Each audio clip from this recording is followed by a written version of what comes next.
নতুন বউ ইভা বিয়ের পরদিন মদ খেয়ে মাতাল অবস্থায় রাত 12টায় বাসার ভেতরে প্রবেশ করলো। অপু সামনে এসে দাঁড়িয়ে পড়ল। গতকাল রাত ছিল আমাদের বাসর রাত। ফুলে ফুলে সাজানো বাসর রাত তুমি বিষাদে পরিণত করেছো। আমি কিচ্ছু বলিনি, নীরবে তোমার পাগলামো সহ্য করেছি। মদ খেয়ে মাতলামো করেছো, তাও সহ্য করেছি। কিন্তু আজ রাতে তুমি কাউকে কিছু না বলে বাড়ির বাহিরে কেন গেলে? কেন মদ খেয়ে মাতলামি করতে করতে বাসার ভেতরে প্রবেশ করলে? সোজা হয়ে দাঁড়াতে পারছে না ইভা, তবুও কিছুটা উত্তেজিত হয়ে বলল। এই ইভা চৌধুরী কারো কাছে কোনো প্রশ্নের জবাব দেয় না। ইভা চৌধুরী প্রশ্ন করতে ভালোবাসে বলেই হেলে দুলে বাসার ভেতরে চলে গেল। অপু নিস্তব্ধ হয়ে দাঁড়িয়ে রইল। এখন এই মুহূর্তে কি করবে কিছুই তার মাথায় কাজ করছে না। তার মনে পড়ে গেল গতকাল রাতের কথা। খুব ছোট ছোট ড্রেস পরে ফুলে ফুলে সাজানো বাসর ঘরে বসে এক হাতে মদের গ্লাস আর অন্য একটা হাতে সিগারেট নিয়ে সিগারেট টান দিচ্ছিল ইভা। বাসর ঘরে ঢুকতেই এমন দৃশ্য দেখে অপু চমকে উঠল। বিছানার পাশে এসে দাঁড়িয়ে বলল, এসবের মানে কি? কোনো কিছুর মানে নেই। তুই কি মদ খাস? কথাটি শুনে অপু আবার অবাক হয়ে বলল, ইভা তুমি ভুলে যাচ্ছ এটা আমাদের বাসর রাত। তুমি এভাবে বেহায়াপনা করতে পারো না। এবার ইভা আস্তে আস্তে বসা থেকে খাটের উপর দাঁড়িয়ে গেল। কিছুটা রাগান্বিত হয়ে বলল, আমি কেমন বেহায়াপনা করেছি? আমি কি উলঙ্গ? আমার শরীরে কি কাপড় চোপড় নেই? নাকি আমি উল্টো পাল্টা ভাবে নাচ গান করছি? তুমি এখন যেটা করছো সেটাকেই বেহায়াপনা বলে। এসো দুজন মিলে একটু লাল পানি খাই। আমি এসব ছাইপাশ খাই না। না খেলে রুম থেকে বের হয়ে যা। আমি সারা রাত খাবো। অনেক উল্টাপাল্টা করেছো। হাত মুখ ধুয়ে এসো। তোমার সাথে আমার গুরুত্বপূর্ণ কিছু কথা আছে। তোর সাথে আমার কোনো কথা নেই। তুই এই রুম থেকে যাবি না আমি চিৎকার দিব? আমি তোমার স্বামী, তুমি চিৎকার দিবে কেন? আর একটা প্রশ্ন করবি না। আমি চিৎকার দিয়ে আশেপাশের সব লোকজনকে ডেকে বলবো তুই আমাকে নেশা করিয়ে মেরে ফেলতে চাচ্ছিস। অপু বুঝতে পারলো এই মেয়ে খুব ডেঞ্জারাস, তাই এখানে থাকাটা তার জন্য নিরাপদ না। তাই ভাবতে ভাবতে বাসুর ঘর থেকে বের হয়ে গেল। ইভা আবারও বিছানার উপর বসে ড্রিঙ্কস করতে লাগলো। অপু ড্রয়িং রুমে আসলো, সোফায় বসলো। মনে মনে ভাবলো এটা একটা বেয়াদব মেয়ে। ভাবি এর সম্পর্কে কিছু জানতো না। কেন এমন একটা উচ্ছৃঙ্খল মেয়েকে আমার জন্য পছন্দ করলো? আমার তো হিসাবে কিছুই মিলছে না। এখন আমি কি করব? কার কাছে আমার মনের কষ্টের কথা বলবো? জীবনে একটা প্রেম ভালোবাসা করলাম না। পড়াশোনা শেষ করে বিদেশে 10টা বছর কাটিয়ে দিলাম। ভাবলাম বিয়ের পর যা করার বউয়ের সাথে করব,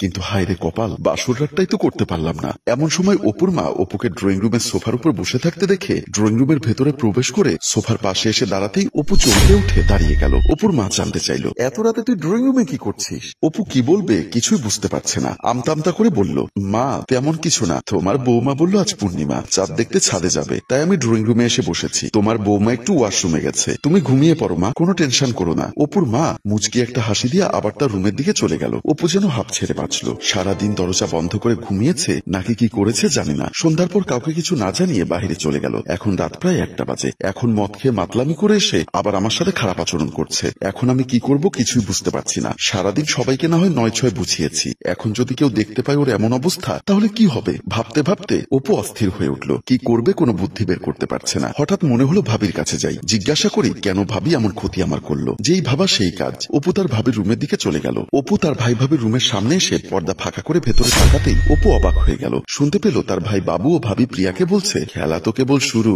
এবার দেখবে একটু পরে অনেক বড় একটা গন্ডগোল শুরু হয়ে গেছে। প্রিয়া বলল, আমি তোমাকে শুধু শুধু বোকা ভাবতাম, কিন্তু আসলে তোমার মাথায় অনেক বুদ্ধি। তুমি সময় মতো বুদ্ধি বের করে ইভার মতো একটা মেয়ের সাথে ষড়যন্ত্র করে তোমার ভাইয়ের বিয়ে দিয়েছো। এখন অপু বুঝবে কত ধানে কত চাল হয়। ভাবির মুখে এমন কথা শুনে ও যেন আকাশ থেকে পড়ল। মনে মনে বলল, তার মানে ভাই ভাবি ষড়যন্ত্র করেই এই মেয়ের সাথে আমাকে বিয়ে দিয়েছে। কিন্তু কেন? আস্তে করে পর্দার আড়ালে দাঁড়িয়ে পকেট থেকে মোবাইলটা বের করে দুজনার ষড়যন্ত্রের কথাগুলো ভিডিও করতে লাগলো। বাবু বলল, ও 10 বছর বিদেশে থেকেছে, ওর কাছে অনেক টাকা, এমনিতে ওই টাকাগুলো আমাকে দেবে না। তাই তো ভেবে দেখলাম সোজা আঙ্গুলে যখন ঘি উঠছে না, তাই আঙ্গুলটা একটু বাঁকা করলাম। ইভার মতো বাটপার মেয়েকে ভাড়া করলাম, 10 লক্ষ টাকা কাবিনে ওর সাথে বিয়ে দিয়ে দিলাম। এবার আগামীকাল সকালের মধ্যেই দেখবে অপু নিজেই অত্যাচার সহ্য করতে না পেরে ইভাকে ডিভোর্স দিয়ে দিয়েছে। প্রিয়া বলল, মাত্র 10 লক্ষ টাকা? তুমি চাইলে তো কাবিনের টাকার অঙ্কটারও বেশি করতে পারতে। আরে বোকা মেয়ে, এই 10 লক্ষ টাকা আগামীকাল হয়ে যাবে 10 কোটি টাকা। প্রিয়া চমকে উঠল। বাবু রহস্যময় একটা হাসি হাসলো। অপু তাদের কথোপকথন ভিডিও করে মনে মনে কি জানি ভাবলো। তারপর নিজের রুমের দিকে চলে গেল। বেডরুমের ভেতরে ঢুকতেই উত্তেজিত হয়ে অপুকে বলল, তোর এত বড় সাহস, তুই আমার অনুমতি না নিয়ে রুমের ভেতর প্রবেশ করেছিস? এই বাড়িটা আমার, এই রুমটা আমার, আর এই সামনে দাঁড়ানো বউটাও আমার। তাহলে আমি কার কাছে অনুমতি নিব?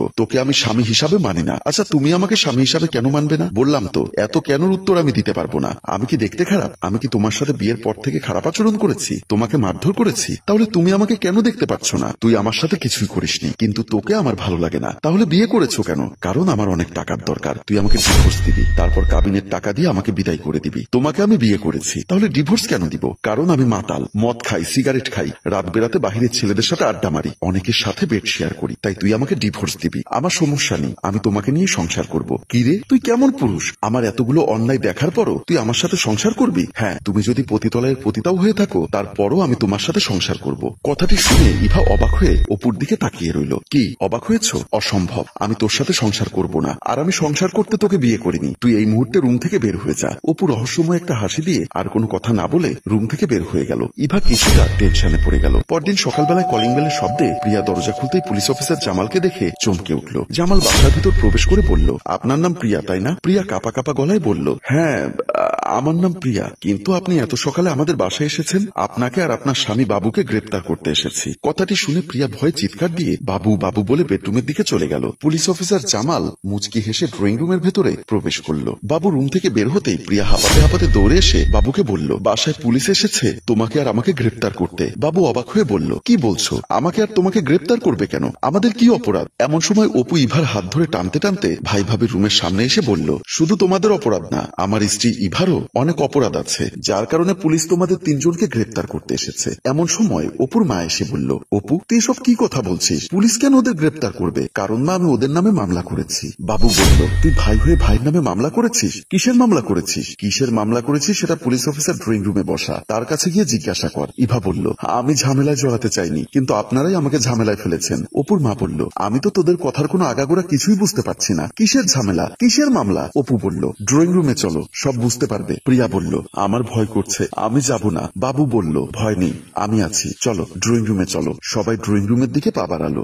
সবাই ড্রয়িং রুমে প্রবেশ করতেই বাবু বলল, অফিসার অপু আমাদের নামে কিসের মামলা করেছে? আমাদের অপরাধ কি? অফিসার জামাল মুচকি হেসে বলল, আপনাদের অপরাধের শুরু আছে কিন্তু শেষ নেই। অপুর মা জানতে চাইল, আপনি একটু খুলে বলুন তো ওরা কি অপরাধ করেছে? আপনারই বড় ছেলে প্রবাসী ছোট ভাইটার অর্থ আত্মসাতের জন্য এই মেয়েটাকে ভাড়া করে অভিনয় করার জন্য আপনাদের ছোট ছেলের সাথে বিয়ে দিয়েছে। কথাটি শুনে অপুর মা চমকে উঠল। ইভা মনে মনে বলল, এবার হয়তো ধরা খেয়ে গেছি। বাবু বলল, এটা মিথ্যা কথা, আমাদের বিরুদ্ধে ষড়যন্ত্র। আমরা কেন এমনটা করব?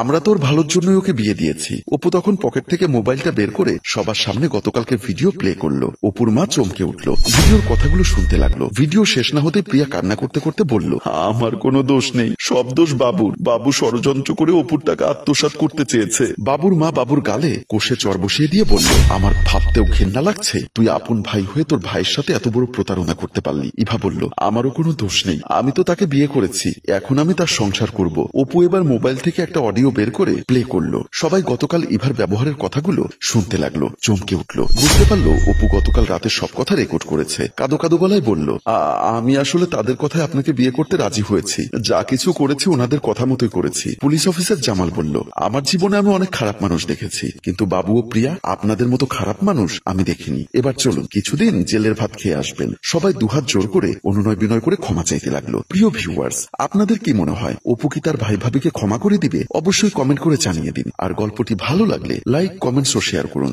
গল্পটির রচনায় ফেরদৌস অপু, পরিচালনায় মোশাররফ হোসেন মৃদুল। ধন্যবাদ।